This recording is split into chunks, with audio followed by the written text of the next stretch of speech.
খাওয়ার সাথে সাথে সকালবেলায় দেখলেন মুখটা টকে গেল।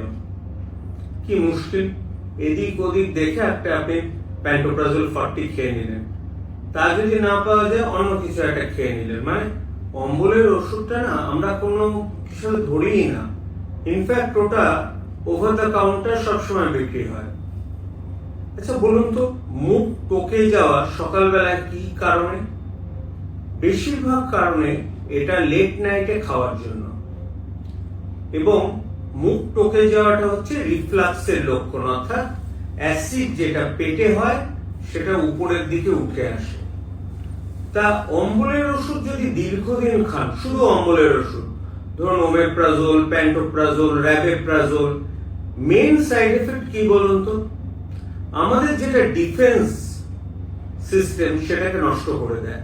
অর্থাৎ আমাদের পেটে অ্যাসিড দরকার যাতে জীবাণুগুলো ওখানে মারা যায়, জীবাণুগুলো যেন আর স্প্রেড না করে।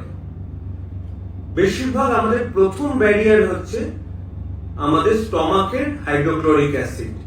সেটাকে যদি সাপ্রেস করে রাখা হয় তাহলে রেকারেন্ট কিন্তু পেটে ইনফেকশন হবে, এটা 1 নম্বর মনে রাখবেন। দ্বিতীয় হচ্ছে, যদি রেকারেন্ট অ্যাসিড সাপ্রেশন হয় তাহলে কিন্তু অ্যাসিডের মাধ্যমে যেগুলো অ্যাবজর্ব হয়, যেমন মনে করুন আয়রন কমে যাবে, ক্যালসিয়াম শরীরে কমে যাবে, আলটিমেটলি হাড়গুলো কমজোরি হয়ে যাবে এবং হাড় ভেঙে যাওয়ার চান্স বেড়ে যাবে। আমি কিন্তু এর মধ্যে গ্যাসের ওষুধ আনছি না, গ্যাসের ওষুধ কিন্তু অন্য। গ্যাসের ওষুধ হতে পারে ডোমপেরিডন, হতে পারে ইটোপ্রাইড, সেগুলো আবার অন্য সাইড এফেক্ট। আমি শুধু অম্বলের ওষুধের সাইড এফেক্ট বলছি। আপনারা যারা খাবেন অম্বলের ওষুধ, খেলে 15 দিন খেয়ে গ্যাপ দিন আর লাইফস্টাইল চেঞ্জ করুন।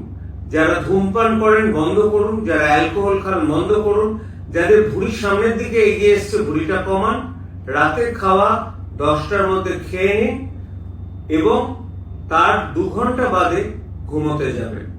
অর্থাৎ 10টায় খেয়ে 11:30টায় শুতে যান। খেয়েই শুয়ে পড়লেন, সকালবেলা উঠে দেখলেন মুখ তেতো, সাথে সাথে একটা অম্বলের ওষুধ খেয়ে দিনটা শুরু হলো না। এভাবে কেউ ভালো থাকতে পারবেন না। একটু সাবধানে থাকুন না। খারাপ হলে তো সেই ডাক্তারের কাছে যাওয়া, 1 গাদা পয়সা গলে যাওয়া। কি দরকার? নিজের ট্রিটমেন্ট নিজেরা করবেন।